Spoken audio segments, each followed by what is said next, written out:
ती एक अपघात झालेला आहे आणि जे पेशंट या ठिकाणी आहेत, काय घडलं होतं आणि किती जण याच्यामध्ये अपघातामध्ये हे झाले? अपघातामध्ये 4 एक्सपायर आहेत हां. आणि 6 ते 7 जखमी आहेत. कसं काय हा अपघात झाला? हा अपघात आमची दिंडी चालू होती हां. आणि आम्ही पाठीमागून एक ट्रक यायला आलता आणि तो ट्रक यायला आलता हळू यायला आलता आणि डायरेक्ट आला ती माणसांच्या अंगावरूनच गेला. हॉर्न नाही काय नाही आणि आम्ही दिंडी करत पुढं म्हणत चालू होतो. आमच्या मागच बायका होत्या. दिंडी कुठली आहे? 1 ते 7 कसबे डिग्रज, कुठली? तालुका मिरज, कसबे डिग्रज, जिल्हा सांगली. सांगली जिल्ह्यातली दिंडी आहे आणि 4 भाविक जागीच ठार झालेले आहेत. हे अपघात सध्या जर बघितलं तर आपण जेजुरीमध्ये आहोत आणि सासवड ते जेजुरी या परिसरामध्ये येत असलेली दिंडी, म्हणजे जेजुरीमध्ये मुक्कामीसाठी येत असलेली दिंडी आता अपघात झालेला आहे आणि ही दृश्य सध्या आपण पाहतो. या ठिकाणी काही वारकरी आहेत. काय बाबा, तुम्ही तिथे होता का? काय घडलं गेलं? काय घटना क्रम आहे? ट्रक डायरेक्ट दिंडीवर आला. दिंडीवरच ट्रक आला? दिंडीवर आला. ट्रक ट्रक दिंडीवाला आम्ही साईडनं आमचे होतो. आम्ही आमच्या साईडनं चाललो होतो. दिंडी आमच्या साईडनं चालली होती.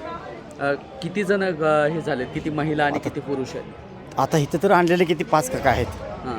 आणि बाकीचे ते अपघातात चार किती महिलांची संख्या आहे? चार महिला आता वारलेल्या. 4 महिलांची संख्या या ठिकाणी आपण पाहतोय की 4 महिला वारकरी या ठिकाणी अपघातात मृत्युमुखी पडलेल्या आहेत. वारकऱ्यांना आमचं सांगणं आहे की आपण ज्यावेळेस दिंडीमध्ये ट्रक वगैरे घेऊन येत असताना त्या ट्रकचे ब्रेक वगैरे, हवा वगैरे सगळं चेक करणं गरजेचं आहे. कारण लाखोच्या संख्येनं वारकरी वारीमध्ये सहभागी होतात आणि वारकऱ्यांच्या जीवाला काही बरं वाईट झालं तर याला जबाबदार कोण, हा सवाल सध्या या ठिकाणी उपस्थित केला जातो आहे. आणि ही सर्व वारकरी मंडळी या ठिकाणी आहेत आणि आपण जर बघितलं जेजुरी या ठिकाणी सरकारी हॉस्पिटलमध्ये अपघाताच्या संदर्भामध्ये माहिती आपण डॉक्टर यांच्याशी संवाद साधणार. डॉक्टर साहेब, तुमचं नाव मला एकदा सांगा. मी डॉक्टर प्रताप हरिभाऊ साळवे, वैद्यकीय अधीक्षक, ग्रामीण रुग्णालय जेजुरी. अपघात झाला हे कळताच नेमकं काय प्रशासनाच्या वतीने हालचाल झाली आणि किती भाविक यामध्ये मृत्युमुखी पडलेले आहेत? अपघात झाला असता क्षणी लगेच टोल नाक्याच्या ठिकाणी असं कळल्यानंतर 108 ॲम्ब्युलन्सनी सर्व जे रुग्ण होते यांना इकडं ग्रामीण रुग्णालय येथे पोचवण्यात आलं आणि त्यानंतर त्यातील 3 जे रुग्ण होते हे ब्रॉड डेड होते आणि बाकीचे 3 रुग्ण हे यांना ॲडमिट करून उपचार चालू आहेत.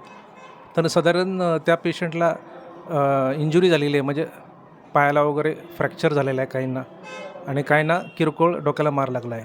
असे मार लागलेले पेशंट किती आहेत आणि मृत पेशंटचा आकडा 4 सांगितला जातोय, तुम्ही 3? नाही, आमच्याकडं आलेले जे रुग्ण आहेत हे 3 रुग्ण हे ब्रॉड डेड होते आणि 3 रुग्ण हे जखमी झालेले होते. असे एकूण 6 रुग्ण आमच्याकडे आलेले होते. उर्वरित 3 रुग्णांना कुठं रेफर केलं? नाही, आपण त्यांना आम्ही त्यांना ससून हॉस्पिटल इकडं रेफर करण्यात आलं आहे, कारण त्यांना फ्रॅक्चर झाले असल्याकारणाने तिकडं रेफर करण्यात आलेलं आहे त्यांना. 3 रुग्ण जागीच ठार झालेले आहेत आणि 3 रुग्णांना रेफर केलं गेलेलं आहे. वारीमध्ये येत असताना आपण स्वतःची आपली काळजी घेणं गरजेचं आहे आणि सर्व वारकऱ्यांना एक महत्त्वाची सूचना आहे की आपण आपल्या ट्रकची हवा असेल, ब्रेक असेल, आत्ताच चेक करणं गरजेचं आहे. कारण लाखोच्या संख्येनं वारकरी वारीत येत आहे आणि त्या वारकऱ्यांच्या जीवाला धोका झाला, आपल्यापासून झाला न पाहिजे हे सुद्धा पाहणं गरजेचं आहे. हा व्हिडिओ संपूर्ण महाराष्ट्रभर पोहोचूया. आपण पाहताय उदय न्यूज आणि याच ठिकाणी पंचनामासुद्धा आहे, त्याचबरोबर PM सुद्धा या ठिकाणी केलं जाणार आहे. आपण बघूयात तीही दृश्य. पॉज करा.